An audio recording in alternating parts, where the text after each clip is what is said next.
This segment of the program is on the fact that one of the questions that is always asked about the regional storm surge barrier is, will it work? How effective is it going to be? Who's it going to protect? And what are the economic consequences of it? We talk about coastal impacts, but each and every one of us knows that a bushel of corn in Kansas is worth nothing unless it gets down to New Orleans. We know that what happens in New York City impacts not just the city or the metropolitan area, but the entire Northeast and the United States. The interior is very much connected to the coastal impacts. We have over 60% of our population living within one county of the coast now. 95% of everything we consume comes to the coast.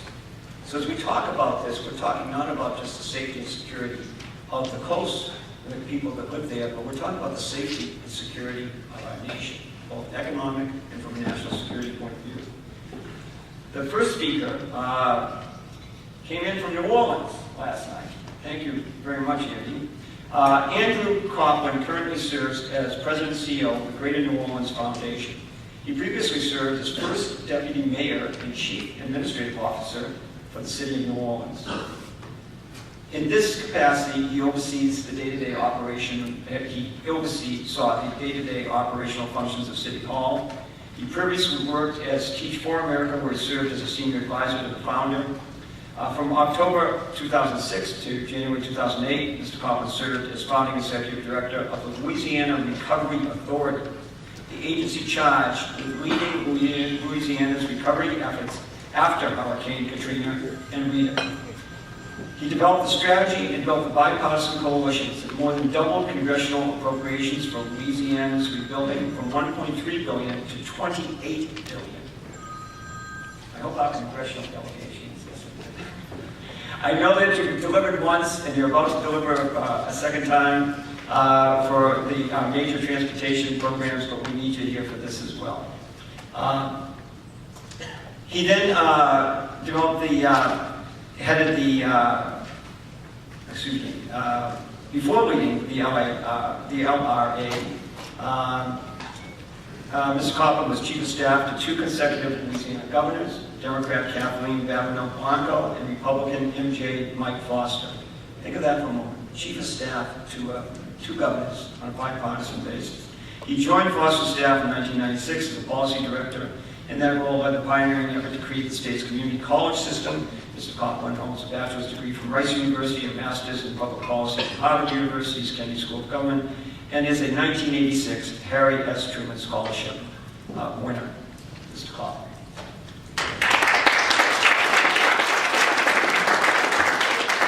Thank you, Bill, and good morning. It's a pleasure to be up here, and it was great to see Robert's slide show highlighting the Great Wall of Louisiana. 2 days after Hurricane Katrina hit, the then Speaker of the House, Dennis Hastert, questioned whether New Orleans should ever be rebuilt. Imagine that, 2 days after the storm. He said, from what I see, it looks like a whole lot of that ought to be bulldozed. So from the very days after the storm, we were fighting for our survival. I mean, obviously, right after the storm, we were fighting for our survival in life and death terms. But really, we were fighting for our survival in terms of the life and prosperity of a great American city. One that's actually celebrating its 300-year anniversary next year. It's older than the country. And it became really the existential question for our city, which is, will we be able to come back? And one thing that was most immediately clear from the beginning was that we would need a new, updated, stronger hurricane protection system. It was the only question at first. So you've heard about different disasters. We're worrying about housing. We're worrying about all sorts of stuff. In New Orleans, the only question on the table was about our hurricane protection system. So that's why we were able, in part, to develop that strong political consensus. We knew what an ineffective hurricane defense system had wrought. And just for everybody's information, Katrina was within the design specs for a storm of its size. So again, we thought we had the protection that we needed, but clearly that was not the case. There was no way we could come back without a big, strong system. If you think about it, we really were facing this question of what direction to go. Would we become a city that's only got tourism and is shrinking?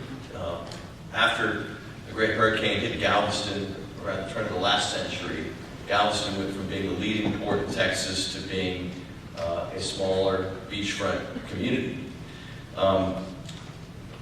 Without a new levee system, property and casualty insurance markets would have seized up. Without a new levee system, the federal flood insurance program for homeowners would have been ineffective in terms of insuring new homeowners.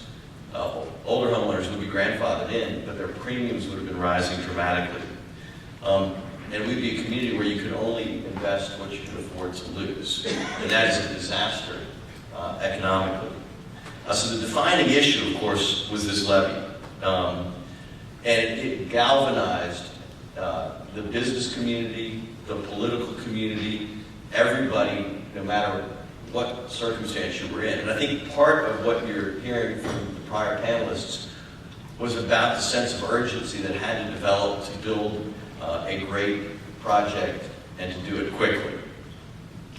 It became the defining fight. My son, who's now 23, still has a shirt that we bought him that said, "Make levees, not war," which was a reflection of the fact that at that time in 2005, we were in the middle of the Gulf War, and the people of New Orleans said, if we can rebuild the Middle East, we can certainly rebuild the great American city. And so we had to be bipartisan, we had to be quick. When Governor Blanco set up the Recovery Authority, we worked to make sure it was bipartisan from top to bottom. Our chairman was a longtime president of Xavier University in New Orleans, Dr. Norman Francis, Presidential Medal of Honor winner. Vice chair was Walter Isaacson, currently head of the Aspen Institute, previously president of CNN. You'll know a couple names, Donna Brazil, who at that time was known mostly for running Al Gore's 2000 presidential campaign, was on our commission, and Mary Madeline, who at that time was most well known for being the right-hand political consigliere for Vice President Cheney. But it wasn't just that group that we put on our commission, it was every chief fundraiser for every member of our Louisiana delegation, because we wanted to make sure that we had businesses that were able to call members of Congress immediately and get their attention. We also put every one of the Louisiana pioneers for President Bush. Those were people who raised over $100,000 for the presidential campaign, because we wanted to make sure we would have impact. And so we launched this aggressive campaign, a very public campaign, for what we were calling Category 5 levies. And so again, for several months, the entire region's development was frozen until we got that promise that we were going to rebuild the community. People kept their money in their pockets, their plans on hold, families in limbo. The president came down to New Orleans on September 15, 2005 and said, we're going to do whatever it takes for as long as it takes. That was a great overarching commitment, but it wasn't until December 15th, almost 3 months later, that the president announced he would actually rebuild our hurricane protection system. And at that point, everything unfroze. That was the moment that we could come back. That Mayor Nagin invited everybody to come back and say, okay, now it's time to come home and rebuild our community. Lake-borne surge barrier, and locally as the Great Wall of Louisiana.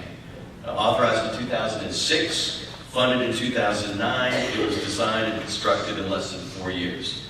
The biggest single engineering project ever taken by the Corps of Engineers. And to talk about the details of that, I got a 2-minute video that I'd like to roll at this particular moment. A monumental 100-year natural disaster necessitates an equally epic response. When the levees broke during Hurricane Katrina's fury that saw an 18-foot storm surge and 7-foot waves, the public lost faith in the ability to be sheltered by New Orleans storm defenses. This was a lesson that demanded to be learned. Congress was compelled by necessity, if not conscience, to authorize the construction of a $14.4 billion hurricane and storm damage risk reduction system, the centerpiece of which was to be the Inner Harbor Navigation Canal Surge Barrier, a mighty bulwark against nature's ever-increasing ferocity and unpredictability. This is now the largest surge barrier of its kind in the world, and the largest design-build civil project in the long history of the U.S. Army Corps of Engineers. A 2-mile-long engineering marvel that rises 26 feet above nominal sea level, the barrier is an imposing feature that now provides the greater New Orleans area with 100-year level storm protection. It consists of 1,271 vertical piles, 647 steel banner piles, 2,514 closure piles, a 150-foot wide sector gate, a 150-foot wide bypass gate, a 56-foot wide lift gate, and 2 tie-in T-walls. Completed ahead of schedule, the barrier began serving its purpose under 2 years after the start of physical construction. Nature followed suit with her test when Hurricane Isaac made landfall almost 7 years to the day that Katrina wreaked her havoc. The barrier accepted the challenge and withstood a 14-foot storm surge, restoring the public's confidence in the systems that protect this great city and its people. The American Society of Civil Engineers is proud to recognize the Inner Harbor Navigation Canal Surge Barrier as an OCEA finalist.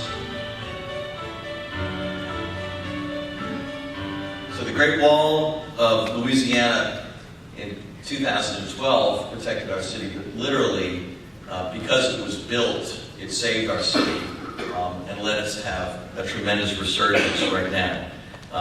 For most of the last 10 years, or most of the last 7 years actually, since about 2010, we've been one of the fastest growing cities in the country, diversifying our economic base. We are not dying on the vine, but in fact growing. And really, in New Orleans, we still believe our best days are ahead of us. But it's only because of the hurricane protection that you saw shown on that film. As Bill said in the introduction, New Orleans is critical to the American economy. We have 5 of the top 12 ports by tonnage. The Port of New Orleans itself handles 20% of the imports and exports in our country. When Katrina shut down the river, commerce in the lower 48, in the river and areas, was literally shut down.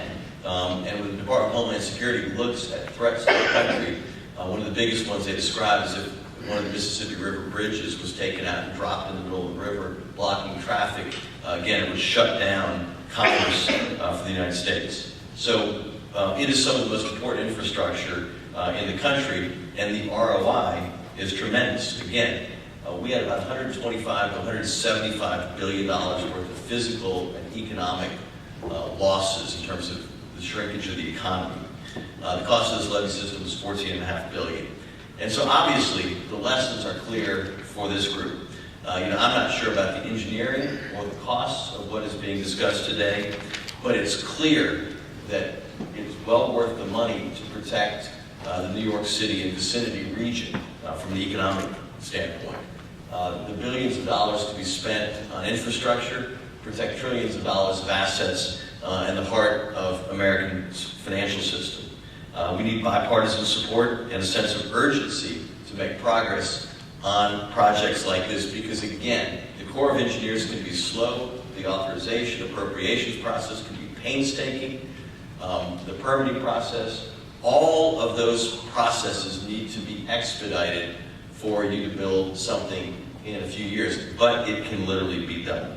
And so, as Americans in this time of rising seas, I think we need to adapt to thrive and insist on better protection for our communities. Not just protecting us from the 100-year storm, which is actually all we've got, as you heard from the film, but to take a lesson from the Dutch, who believe that the 10,000-year storm standard ought to be the level of investment we use, especially as we're moving forward in protecting our coastal communities. literally, we can do this, but we need to act with a sense of urgency that our lives and our communities depend on our success, because in fact they do. Thank you.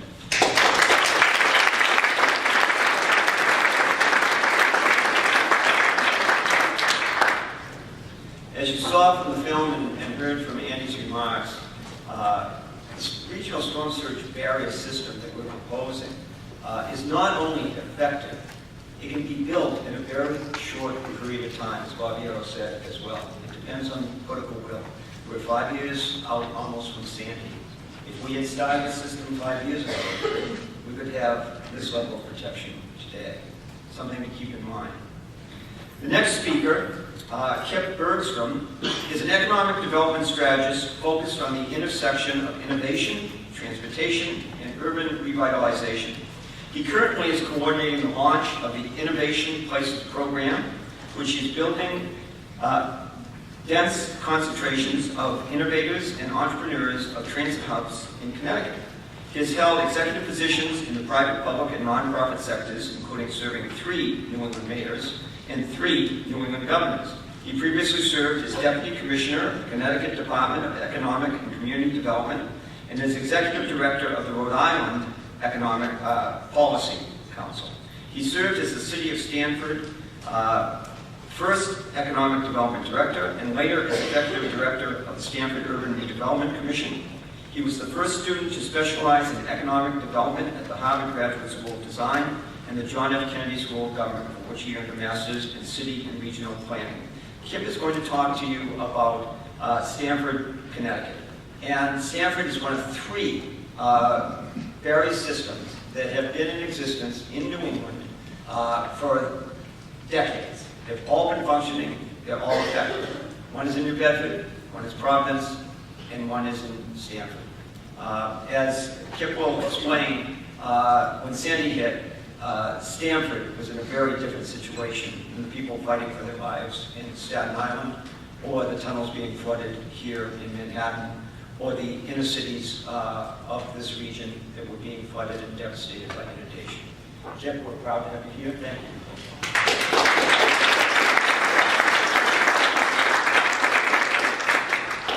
So, as you can see by this graphic, this barrier system is 2.5 miles long.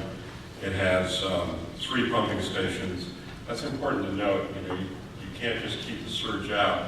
You have to get the water that it then traps out from behind the surge barrier, or you're creating the very problem that you're trying to prevent.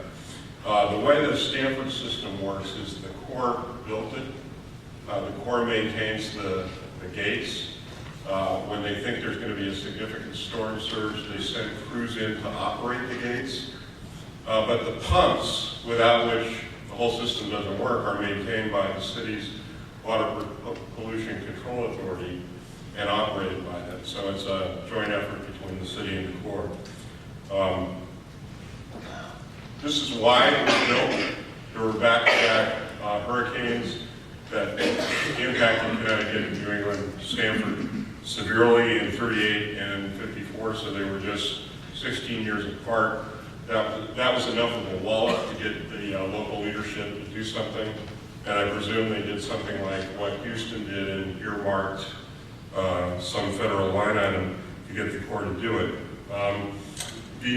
This image and the other ones are from a report that the Water Pollution Control folks gave me yesterday.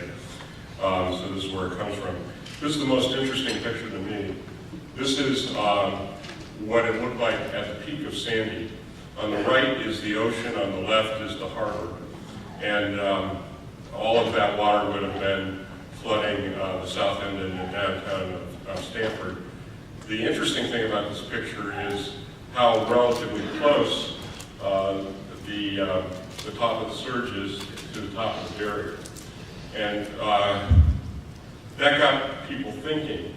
And so they did some modeling and thought, you know, when this was built, it was built to protect against a Sandy scale incident, which it did. Stamford kept the water out and the lights on. It was just another windy day. It wasn't built in anticipation of sea level rise. So this next image is what happens with just modest sea level rise and a Sandy incident. What would happen in Stamford? So this is where the hurricane barrier is now. So basically, all this area is what the hurricane barrier is currently protecting, but in that scenario, it would be over top at all of the south end, which is where the new Harbor Point development, multi-billion-dollar development, the upper part of the Chopin Peninsula and downtown would be inundated. This part over here is outside the hurricane barrier, so that gets flooded in any case as do these low-lying parts of Chopin and the Cove. So this is the area that the hurricane barrier was designed to protect. 50 years ago, Stamford was a manufacturing center. It called itself the Lock City. And this area of downtown along Crescent Boulevard was even in the first redevelopment plan, it was planned to be like manufacturing because they couldn't think of themselves at the time as what they would become, which is a major office center, really the second major center in the New York Metro after New York. So the question is, would that have happened without the hurricane here? I don't think it would have. And would the development here in the south end, which is a mixed-use development, took in an old industrial area where Pitney Bowes had their factories, and where Yale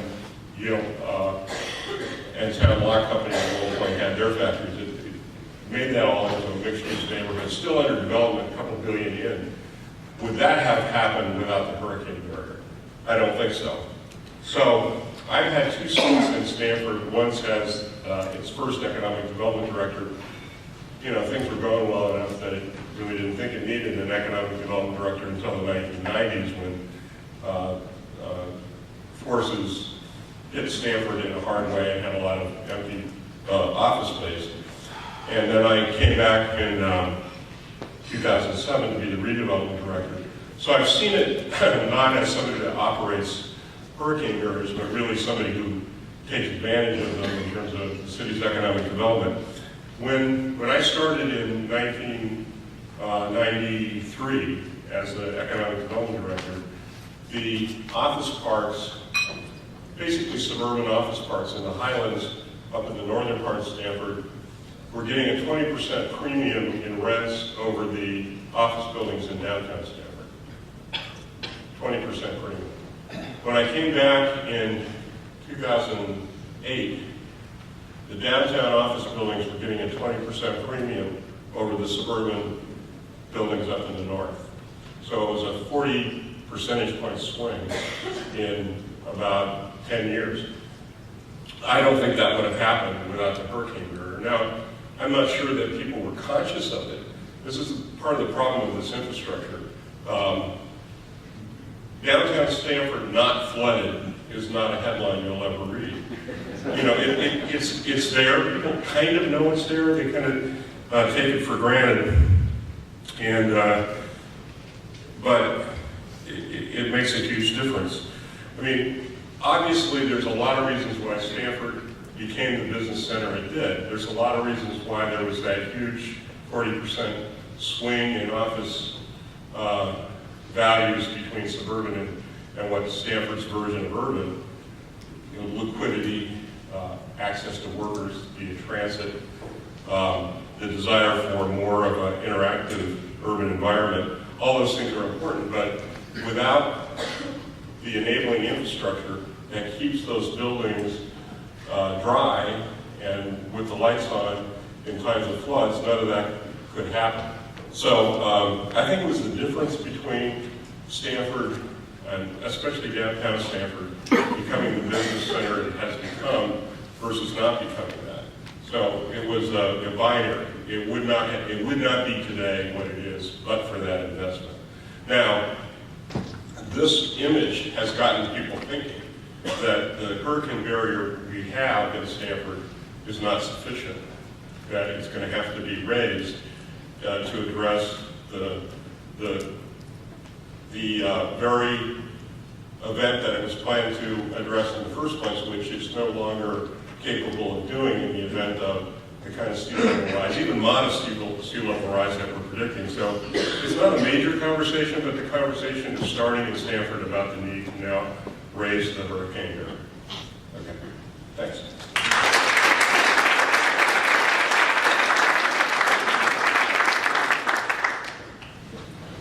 So as Kip just re-emphasized, this is a very interesting phenomenon that is part of our new reality.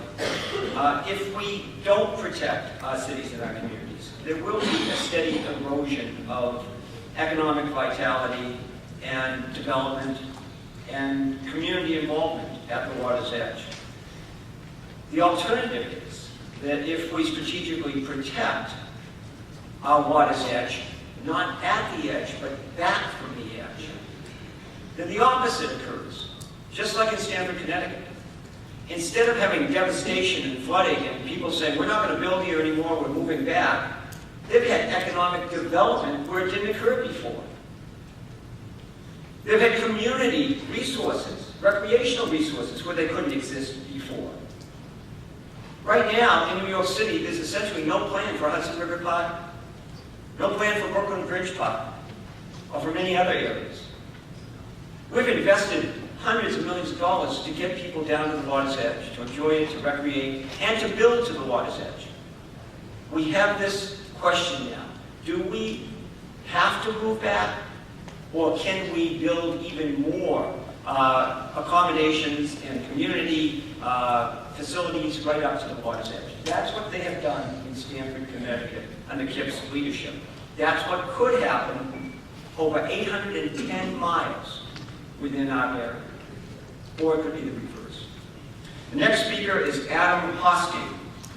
And Adam comes to us from London. Adam's title of his presentation is 2100, London's Flood Risk Management Study. And as Adam will say, that London's been protected for a long time, but just as Kip was saying, they've learned from Sandy. They've learned from Katrina. It's really ironic that European cities, after Katrina, really began to re-examine their whole systems, particularly the Dutch. That didn't occur in the United States. So Adam is going to talk to you about London's flood risk management strategy. Adam Hosking is CH2M's global practice leader with responsibility for water resources and ecosystem management, including flood and coastal risk management and climate change adaptation services. A fellow of the UK Institute of Water and Environmental Management and a chartered scientist. You'll have to tell us what a chartered scientist is. But Adam has more than 20 years of professional experience, including 5 years working in the USA, with a background in coastal geomorphology. Geomorphology. How many of you have heard that term before? Adam has provided technical leadership for coastal resilience studies in many parts of the world, including the UK, the Caribbean, USA, the Middle East, and Singapore. Thank you, Adam.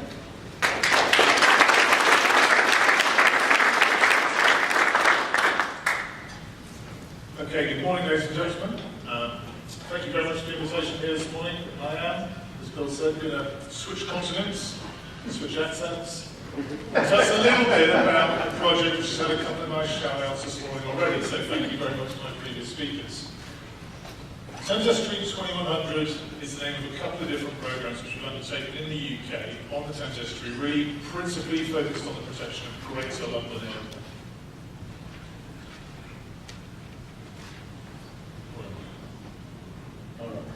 So for the presentation, I'm going to talk a little bit about the thing in the image, but generally introduce it with the UK's strategic approach to managing flood risks in the longer term, then move into the Thames Estuary 2100 project, which was the strategy, that long-term view for how we deliver flood resilience to London, and then moving into, more recently, we're working on the implementation phase of that, now the Thames Estuary Asset Management Team 2100 program.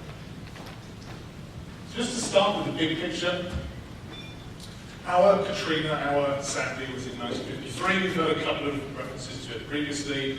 A big storm surge which came down the North Sea, devastating to the Netherlands, Slightly less devastating, but still hundreds of lives lost on the east coast of the UK. The immediate knee-jerk reaction to that wasn't quite so sophisticated as what we're talking about here today, but it was to build an awful lot of flood defences along the open coast and the estuaries of the east coast of England, and likewise happened in the Netherlands. What then happened is about 20, 30 years later, in the early 80s, we found that most of those structures were coming to the end of their useful life. The UK government didn't have an infinite pot of money to go and restore them all and improve them all, so actually decided, okay, we need to slow down, take a step back, look at how we strategically manage this flood, which is not going away. And by the early 80s and 90s, the government in the UK was really starting to recognise climate change and sea level rise as a future issue. So they instigated a process whereby we now manage our risks on a watershed or a coastal scale, coastal cell scale. And that's about looking at the larger scale. It's about looking at the bigger physical processes, the drivers happening, and the linkages within our system. So taking a systematic and a system-wide approach to how we deliver our long-term resilience, that integrated planning in terms of both the engineering and the management of people and resources and finance. And it looks long-term. It considers climate change. It considers population change and economics. It also considers how we implement sort of whole life costing of our approaches. These things we don't just build and walk away. There's a whole lot of value to that. So these strategies universally around the UK take this approach. The area we're talking about today in the Thames Estuary, we developed, starting in the early 2000s, a strategy for managing flood risk in London. We're looking at the tide in Thames. It starts in the extreme west of the Thames in Weir, which is the tide limit of the Thames, goes through central London, House of Parliament, financial districts, past the Thames barrier, which I'll come back to, and into the other estuary. So it's a linear run of about 50 miles of estuary coast that runs through London. You can see that London is really the western half of the area. It goes out into the other less populated areas. And really quite simply, this strategy is very important.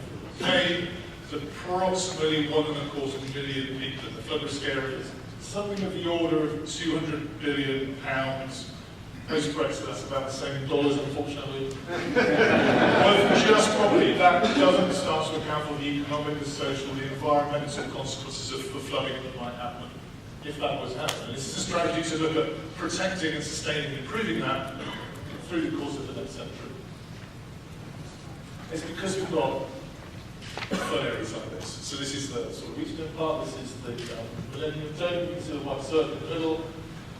And much of London is like this, so we've got a very highly varied flood risk. It's not like the Dutch situation where everything's meters below sea level. This is a more varied, more nuanced risk, and it requires a more sophisticated, it requires a sophisticated and measured and risk-based approach to how we address those risks. And London has, as a starting point, a very sophisticated, very extensive flood risk management system in place. You can see in the dark red areas here are so-called primary defences, with the Thames barrier being the kind of the western end of the primary structure, because the Thames barrier affords protection to everything to the west. So we then have a series of secondary structures. Then everybody's been to central London and walked along by the Houses of Parliament. That area is called embankment. It is embankments. Small flood protection structures all the way through there, but the focus of the strategy is really on the outer estuary of the Thames barrier itself. But that is just one of a very significant system that we look to manage through the strategy that was developed. Something of the order of 4,000 individual flood risk management assets, embankments, levees, walls, dams, dams, and so on. 9 major barriers to the Thames barrier and 8 others. 200 plus miles of linear structures, as well as 380 other structures, gateways, and so on. But the centerpiece of the whole thing, particularly for sort of downtown, central London, is the Thames barrier, obviously relevant to my discussions here today. Major structures is shown a couple of years ago with a gate gates closed. On the right is the sea, on the left is central London. And here you can see the storm surge, which is actually starting to inundate some of the areas adjacent to the river, but the barrier is placed strategically where actually the flooding risk around and outflanking the structure is relatively low. That program is central London doesn't see anything. Just very quickly, for those of you who are interested in the technical bits of the gates, they've been around since 1982. So as was typical in the old paradigm, pre-Katrina, and what New Orleans managed to do in an amazingly short period of time, it took us about 30 years to conceive of, to plan, to permit, design and build in Thames barrier. So we had the 1953 flood, and by 1982 we had an operational barrier in place. That 30-year period is not atypical in the old world.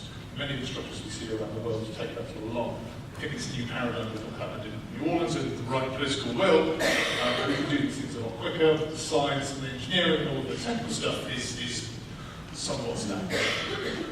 So we're looking at the 500-metre section of the river, 10 gates, 6 which come up from the bed, 4 which drop down, allowing navigation.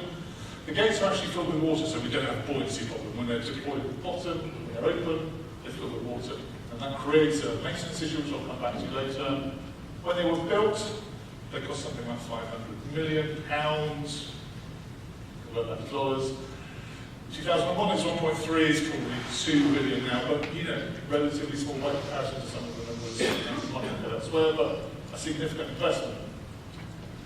They afford a 1 in 1,000 year standard of protection to the areas to the west of them. Quite importantly, we talked about reliability being one of the questions of barriers earlier on, so that's the standard of protection they provide in terms of flood risk management. In terms of how the barrier as an asset itself is managed, it is managed to a 1 in 10,000 year standard of reliability. So we've looked at the nuclear industry and how they manage reliability and asset management. So this is now very, very well maintained, very well studied and understood, and I'll come back to that, so that we are certain that it is providing a 1 in 10,000 year standard of operational reliability.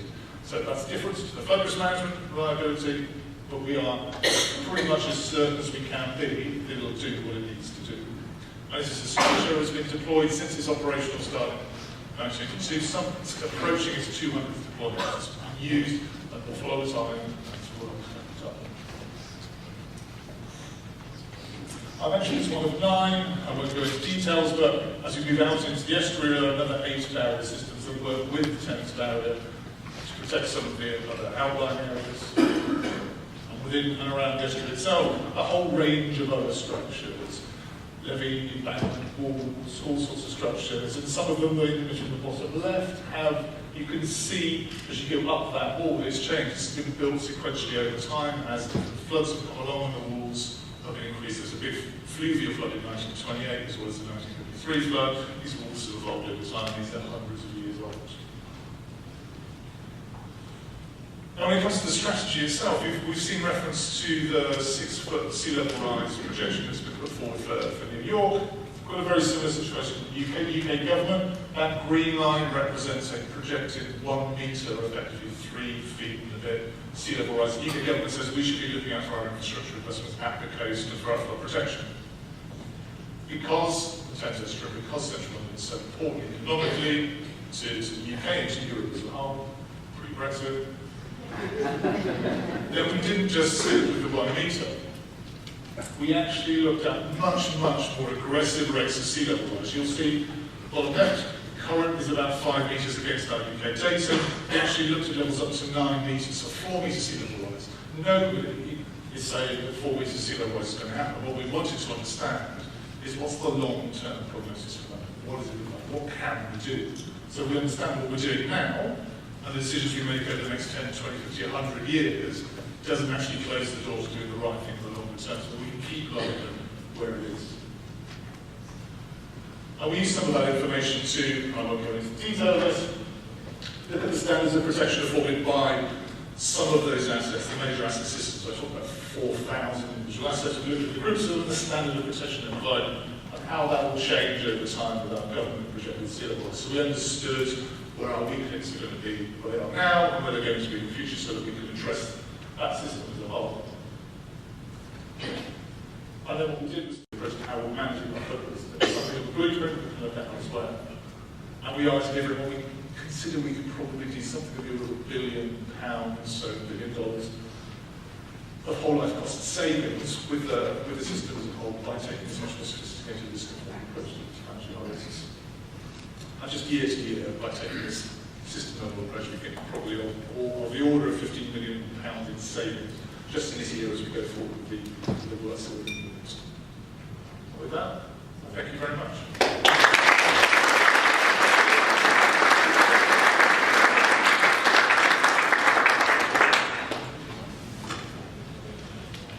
Adam, thank you very much. I'd like to ask a question of our panelists here, if I could. We're at the beginning of looking at the feasibility of a New York Metropolitan Regional Storm Surge Barrier System. Each of you have one in place. London has had one for quite a while, and so has Stamford. One of the issues that we're facing here in New York City is, I think, a sense of one, complacency. People thinking, oh, it's been 5 years, what was Sandy? There's also been in New York, I think, a split reality. The reality of the people that were fighting for their lives in the Rockaways, in Breezy Point, in Staten Island, and the people that were posing with Mickey Mouse in Times Square.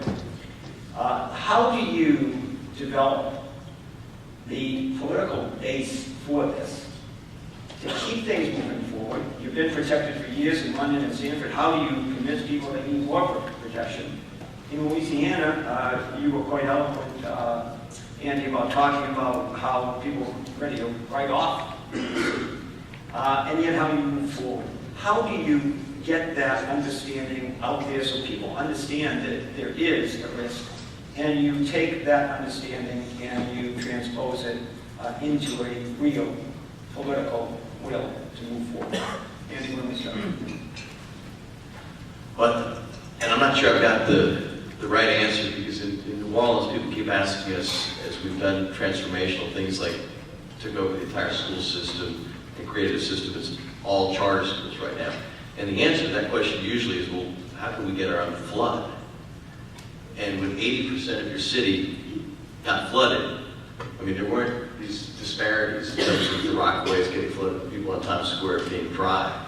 And so it is an incredibly difficult challenge to build that consensus. And I think that you've got to seize every opportunity, if it's an event in Europe, if it's an event in Southeast Asia, if it's an event in South Carolina, to really remind folks of the risks, produce research and studies.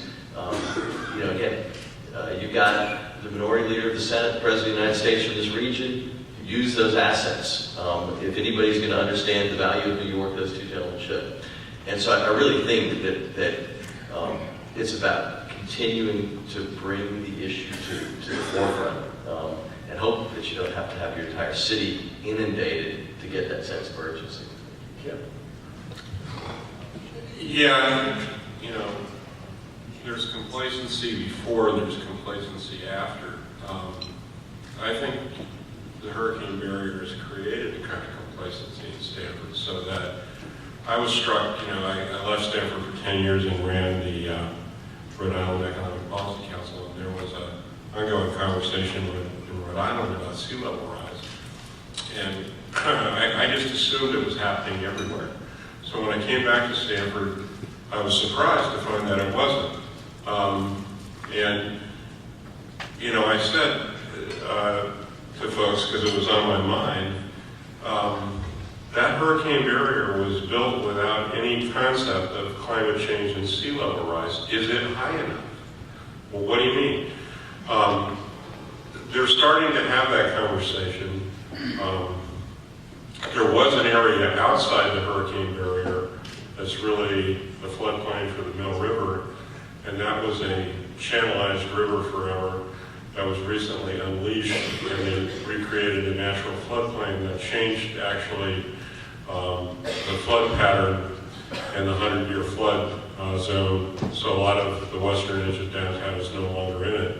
And I think they didn't have to design the park that way. I think they did because they saw the benefit of the hurricane barrier for the rest of downtown, and how just redeveloping the river and the park in a certain way would create some of the same benefit for the area that was outside of it. I think the precipitating event now was Bridgewater was going to build a headquarters in the old Brewers Marina. And they could get insurance for it. It was outside the hurricane barrier, right on the water. they had to do this crazy kind of stilt type construction. That was a pain, lots of permits. In the end, they didn't do it. And I think the fact that somebody thought about building outside the hurricane barrier and then backed off got people thinking about the hurricane barrier again and starting to have that conversation about sea level. I mean, you have to be kind of deaf to think there's not sea level rise coming, right? I mean, you just have to be, I don't know, deaf or Republican. But anyway, they are starting to have that conversation. And whether they'll, I mean, it's a very early conversation, and to think about rebuilding the hurricane barrier in Stamford is a monumental thing. It's not as big as building it in the first place, but it's a monumental thing, and where they're going to get the will to do that, I don't know, but at least they're starting to talk about it, like you are starting to talk about it here.